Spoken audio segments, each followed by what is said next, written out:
Usap sa akin ng ano, may ibibigay ako sa inyo. Sir, sa'yo muna, meron akong ibibigay sa'yo, no? Kasi ikaw yung nag-entertain din sa akin kanina, pati yung misis mo na lang din. Ma'am, halika! Gusto ko lang pong pasalamat, ma'am, kanina, ha? Sa inyo pong dalawa, meron akong ibibigay sa inyo. 1, 2, 3, 7, 8, 9. Ito, 10,000 po para sa inyo pong dalawang mag-asawa. Maraming salamat po dito. Malaking tulong na po ito. Wala nga naman po. At sa inyo naman po, sir, pag ati-atian nyo to lahat, 10,000 pesos po. Thank you po. Ayan.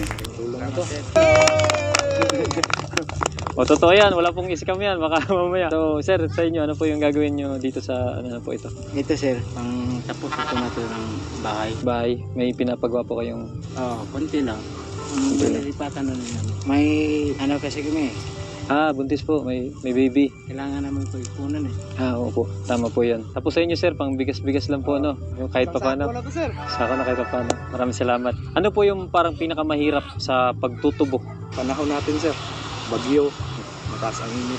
Hindi ka makakapagtrabaho ng dire-diretso, no? Yes sir. Pag nagtatrabaho sila, lagi namin sinasabi, inom kayo tubig para hindi ma-dehydrate. Tapos may mga senior citizen. Meron din po kayo mga senior. Yung mga senior sir, kasi kung hindi mo patatabuhin, walang makain. Open ano, sige, pasok. Basta masipag lang, no? Sa masipag lang. Kahit na mahina magtrabaho, basta nakita mo na ang trabaho, okay lang. Ano na lang po yung message niyo po sa mga kapwa nating Pinoy dyan na nanonood?